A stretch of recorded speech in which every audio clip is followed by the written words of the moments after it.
Hey guys, Nick here. Let's get started with part 2 on our cell formatting series. So we've already gone through the tabs, we've looked at a few of the things that are available under your cell formatting. Now we're going to get started with our workflow. We want to we want to set up this bland report and make it pop and easy to read with a bunch of formatting. So first, we're going to work with bolding our font. So let's go back to our bland report, right, where we have no formatting. And now we know we want to bold the headers, right, because the headers are really the more unique pieces of this report.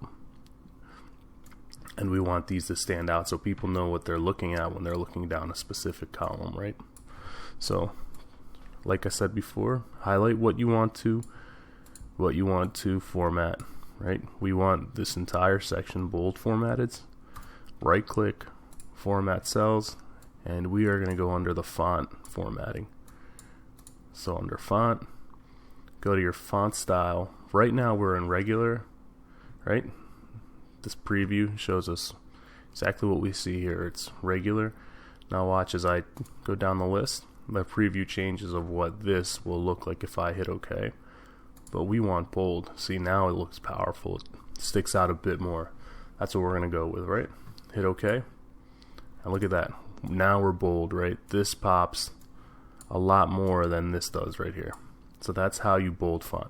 Another way you can bold font is if you highlight a shortcut, you hit control, or you hold control, hold control and then push the B button, and that's the shortcut for bolding text. So if I hold control, push B one more time, I bold it again.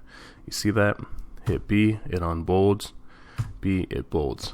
Finally, the third way you can format this cell to be bold is if you're in your home tab on your ribbon up here. Right here, this B, dark B, bolded B, that's how you can also bold as well. Okay, so now we're going to go into text wrapping. Text wrapping, I think, is a very neat trick that helps.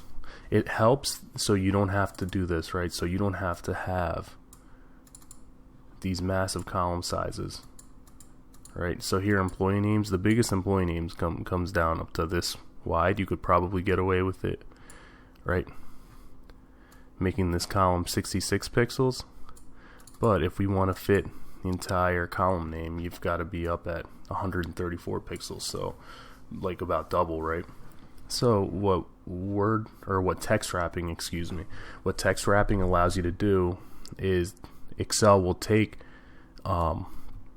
text where it gets cut off, and it'll rearrange the text so it drops into the next line, so it can use multiple lines. Just like you see this employee name here, the employee, right, if we make it smaller, employee is stacked on top of name, whereas here it's not. Employee and name are next to each other, it's just that name is cut off.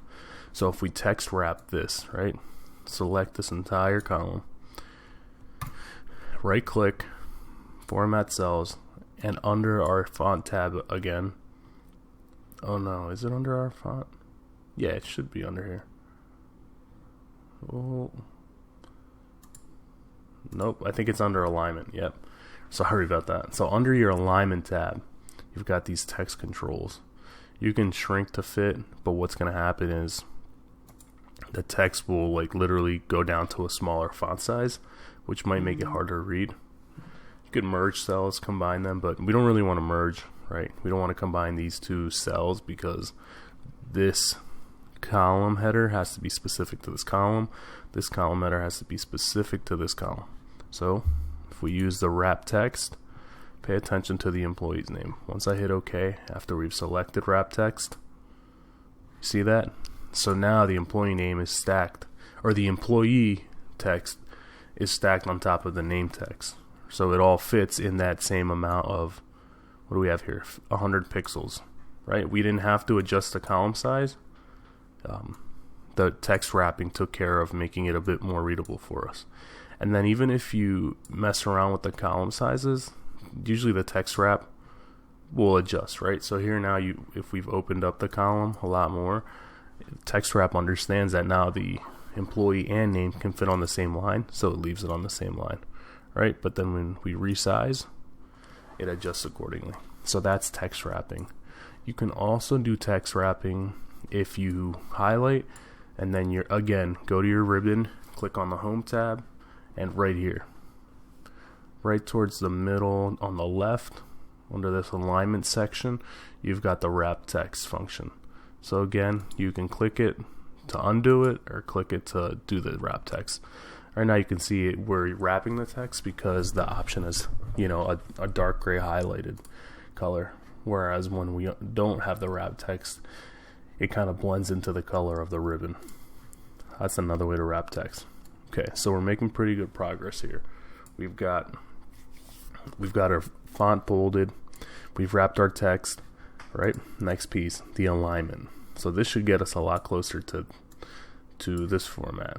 So what the alignment does, again, it will change where your text or your values placed vertically as well as horizontally in the cell. So here you can see everything is kind of aligned to the bottom of the cells, whereas in our formatted report everything is aligned to the middle of the cells. So that's what we're going to mess with next. So again, let's highlight what we want to format, right click, format cells, and now under the alignment tab what we're going to do is this. Ready? The horizontal alignment is this way, right? From left to right. Vertical is from up to down. So we want the horizontal to be centered, and we also want the vertical to be centered. So we're going to be centered this way. So we're going to move this up here to the center like this, and then we're also going to be centered. We're going to be centered this way. So you're going to be right here, and then you're also going to center vertically, so then you'll be right here. Okay, so we hit OK. There we go, right? It's that easy. Mind you, you can also align. Again, go to your home tab under the ribbon, and under this alignment field, you can see these three selections here. This is, I believe, the horizontal alignment, right? See, so when you click, your text aligns accordingly for the horizontal positioning. The three options above are for the vertical positioning. So if you play around with these, right, see the different manners you can, or the different ways you can align the text. But again, we're going to go center and center. All right, so that knocks out our cell alignment. Next, we're going to take these values over here. These values over here where we have a currency, right? So the salary piece, which is currency, here I'm going to apply the currency piece just for the sake of this exercise, although you guys know that my preference is not to use the currency. So highlight what we want to format, right click, format cells, and now we're going to make use of the numbers tab. So under the numbers tab, we've got the different styles of formatting that we went through in part 1 of this series. So we know there's a currency format available. I would prefer not to use decimal points, so we'll hide those. Excel just rounds up or down. It rounds accordingly, right? So anything negative, I like the red text with the parentheses. Hit OK, and just like that, we've got our currency formatted. So little by little, we're taking that drab report and we're updating it to make it easier to understand these values and easier for the eye to follow. So let's keep moving. We've set up our currency formats. Now what we want to adjust here are our number formats, right? These are hour work, so there's no dollar. There's no dollar. It's not a dollar unit, it's hours. So we're just going to format it as number. So right click, format cells, then under the numbers tab, look for the number format.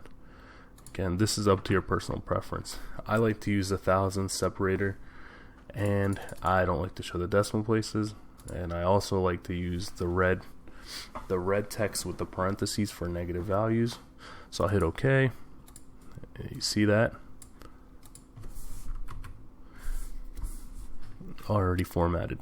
One thing to notice here, just a side note, is that although this value is 21, if you look at the formula bar, the value within the cell is 21.28. But since I formatted to show no decimal places, on the face of the cell you see the 21 and not the 21.28. That's the true value. Okay, so finally, now that we've got, oh, actually, looks like I missed the age. The age should have been formatted as a number, so I'll take care of that real quick. Or actually, I'll show you how to format it through the ribbon, right? So highlight what you want to format, go to your ribbon, you got to make sure you're on your home tab, and then over here in the section for alignment formatting, right next to it is the number formatting. So here, if you click on this drop down, you've got the same options as your format cell box, and then you can even click down here more number formats to open that window up again, right? The reason I don't use this too often, especially when I'm formatting numbers, is because it doesn't let you pick how many decimals you like, which I don't like, and I believe it doesn't by default assign the thousand separator. So I typically stick to this right here, right? And we're set. So now we've got to work on next is formatting these borders, right? So let me show you guys. We're going to format these a bit different to start, right? And I'll show you what I mean by that. First, we're going to highlight everything, right click, format cells, and now under the border tab, I'm going to click, and what we're going to do is we're going to take our line, that's going to draw a box on the outside of what we've selected, but now we also want boxes on the inside. So hit OK, and there you go. You've got those borders set up. But pay attention how here, right, this outer box has a thicker or darker border, or more bold border you could say, right, along the outside edges than it does on the inside. So I do that by default to kind of show where the ends of the reports are, right, and to distinguish big pieces from one another. So to take care of that, what I'm going to do is I'm going to highlight the header as one box and the data as another, right click, format cells, and now instead of picking the default line, I'm going to pick this bolded line, and I only want to outline the outsides, not the inside, because otherwise it'll change all these borders in here. I just want the outside of the box, or the edges. Hit OK. Look at that. Now we've got that thick, nice edge on the end where it's very easy to differentiate. Well, it's a big piece of the report just ended. And whereas in the middle, it's the thinner borders, which kind of just separates one thing from another. Okay, the last piece that I didn't have in here is the fill. The fill, or the background color, right? Oh. So the background color, again, we're going to apply that, and we're going to work with right click, format cells, and now we're going to be under our fill tab. I like that tan color for this report. So when you click, you get the sample of what color you're working with. That color seems to line up there. So all I have to do is hit OK, and I'm good to go. Finally, I'm going to do the fill one more time, showing you how to access it through the ribbon. And I'm going to format these to be this gray fill. So highlight what you want formatted, go to your ribbon, select the home tab, and then over here in this first, or the second section actually, this font section, under the font and the size, there's this little bucket. If you click on the arrow next to the bucket, you've got the colors, the fill colors you can work with. And while you're selecting the fill colors here, you can see the change directly to where you've selected. So then you can kind of browse through the colors, say, hey, maybe this one's too dark, I can't really see the font. You go lighter, maybe that's not too bad. There we go. Now here's some good contrast between the fill and the font, but really for our intents and purposes, I just want to match this with that gray that's on the other report. Select the color, and just like that, it's formatted. So that's it, folks. With just a few different formatting features, we were able to take that drab report and match it to this report over here. That's that's easy to follow, and easier on the eye, so you can differentiate numbers versus currencies, and then you can easily read what the column headers are, where the column headers end, and where the report has its limits, right? Anyways, if you guys have any more questions, if anything's unclear, just leave me a comment. I'll get back to you guys as soon as I can. Like always, hit the like and subscribe button, and I'll catch you guys on the next video. Bye.